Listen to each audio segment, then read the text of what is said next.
Olá! Nessa aula nós vamos tratar sobre as funções da tabela de vida, ok? Temos aqui uma tabela de vida e as colunas que compõem essa tabela. A primeira coluna aqui, a coluna X, ela dá a idade inicial do grupo etário, enquanto a coluna N dá o tamanho do grupo etário. Então, se o indivíduo começa com a idade 0 e o tamanho do grupo etário é 10, então essa coluna, ou melhor, essa linha, ela vai ser referente aos indivíduos entre 0 e 10 anos. Okay? Se a idade inicial é 10 anos e o tamanho do intervalo é 10, então essa linha vai se referir aos indivíduos com idades entre 10 e 10 mais 10, 20 anos. E assim por diante. Okay? Então nós temos aqui como X sendo a idade inicial para aquele grupo etário e N o tamanho do grupo etário, a amplitude do grupo etário. A última idade de X é a última idade até a qual todos os indivíduos estão mortos. Então, nessa população aqui, nós temos que 60 anos seria a idade a partir do qual todos estão mortos. Okay? Ou posso colocar, por exemplo, 60 e mais. Nesse caso, ainda existem vidas aqui nesse último grupo etário. Isso é uma possibilidade, mas depende de qual é o objetivo da tabela de vida. Em geral, em ciências atuariais, a gente trabalha, na verdade, não é nem com grupos de 10 em 10 anos, mas com idade simples, idades de 1 ano. Aqui nós vamos trabalhar com grupos de 10 anos para que a tabela fique menor e a gente consiga, em um slide apenas, visualizar toda a tabela, ok? Bem, nós temos aqui também a função Lzinho de X. Lzinho de X é o número de indivíduos com a idade exata X. X é a idade inicial do grupo etário. Então, quando se iniciou aquele grupo etário, quantos indivíduos havia? Lembrando que a tabela de vida é construída para uma coorte hipotética. Então, a gente parte da hipótese em que se acompanhou um grupo de indivíduos no decorrer da sua vida, até o final, até o momento em que todos aqueles indivíduos que nasceram no mesmo momento do tempo, em um mesmo local, tenham morrido. Então, nós temos aqui que nós começamos a acompanhar 100 indivíduos com a idade 0.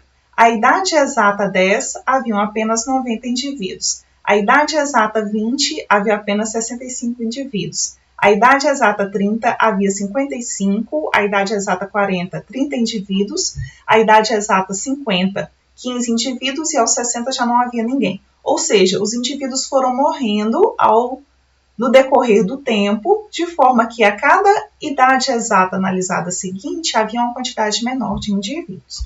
Okay? Nessa coluna NDX, ou número de mortes entre as idades X e X mais N, nós temos o número de indivíduos que morreram. Se a idade exata 0 anos havia 100 indivíduos e a idade exata 10 havia 90, o número de indivíduos que morreram seria 100 menos 90, que a gente tem aqui 10 indivíduos. O mesmo raciocínio pode ser feito em relação a todos os demais grupos etários. Então, fazendo a subtração L de X menos L de X mais N, a gente tem o número de indivíduos que morreram entre as idades X e a idade X mais N. Sabendo o número de indivíduos que morreram entre duas idades e o número de indivíduos iniciais que estavam expostos àquele risco de morte no grupo etário, nós temos a probabilidade de morte no grupo etário. Então, a probabilidade de morte entre as idades X e X mais N vai ser dado pelo número de indivíduos que morreram dividido em relação ao número de indivíduos iniciais naquele grupo etário. No caso aqui, 10 sobre 100, 0,10. 25 sobre 90, 0,28 e assim por diante. Reparem que no último grupo etário, a probabilidade de morte é igual a 1. Ou seja, em algum momento, todos os indivíduos daquela coorte hipotética irão morrer. Em seguida, nós temos a coluna Azinho de X a X mais N. Essa coluna, ela me dá o tempo médio vivido no intervalo pelos que morreram entre as idades X e X mais N. Okay? X e X mais N.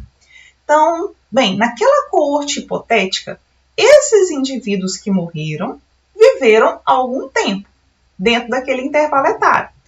Estes que morreram a cada intervalo etário, quanto tempo em média viveram? Nós costumamos assumir que os indivíduos morrem mais ou menos na média do intervalo etário. Isso significa que alguns morreram antes, outros morreram depois, mas em média, na metade do intervalo etário, eles morreram. Então, se o intervalo etário aqui é de 10 anos, costumamos assumir que, em média, quem morreu viveu metade desses 10 anos, 5 anos, nesse intervalo etário. Isso é sempre verdade? Não, isso não é sempre verdade. A gente observa, principalmente para os primeiros grupos etários, né, e para os últimos grupos etários, que isso não é tão verdade assim, que há uma concentração, seja no início ou no final do intervalo etário, ou pode haver algumas outras possibilidades aí de distribuição dentro do intervalo etário.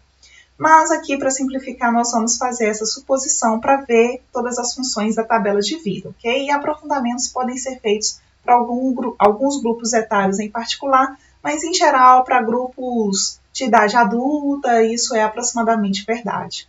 Ou pode se aproximar que o resultado não vai ser tão diferente do resultado real. Depois nós temos a coluna Lzão de x a x mais n. Essa coluna dá o tempo vivido entre as idades x e x mais n. Aqui, a coluna do Azinho de x a x mais n me dava o tempo vivido pelos que morreram. Essa coluna Lzão, ela vai ser o tempo vivido por todos os indivíduos da coorte, não apenas aqueles indivíduos que morreram. Então, ela vai ter uma formulação de cálculo um pouquinho mais complexa. Por quê? Ela vai considerar todos os indivíduos. Então, vamos lá. Vamos começar por essa aqui, que seria mais simples. Né? Todos os 15 indivíduos que estavam vivos aqui no início desse grupo etário morreram. Cada um desses 15 indivíduos viveu, em média, 5 anos. Então, qual seria o tempo médio vivido por todos esses indivíduos? Seria 15 indivíduos vezes os 5 anos, ok? Mas para os demais grupos etários, nós não temos que todos os indivíduos morreram, alguns sobreviveram. Então, nós temos, por exemplo, que esses 15 indivíduos que morreram entre 40 e 50 anos viveram em média 5 anos. Mas nós temos também que 15 indivíduos sobreviveram. Esses indivíduos que sobreviveram, viveram quanto tempo? Eles viveram os 10 anos completos do intervalo etário. Então, eu teria aqui 15 vezes 10, mais 15 vezes 5, resultando em 225 indivíduos. 225 anos em média que foram vividos pela coorte naquele intervalo etário, ok? O Tzão de x, ele é a soma dos Lzões de x a x mais n a partir de cada idade x. Ele dá o tempo vivido a partir da idade x. Bem, então, a partir dos 50 anos, a coorte viveu 75 anos. Tá aqui. A partir dos 40 anos, a coorte viveu 225 anos entre 40 e 50 anos, mais 75 anos a partir dos 50 anos. Então, ao todo, ela viveu 225 anos mais 75, que dá 300 anos.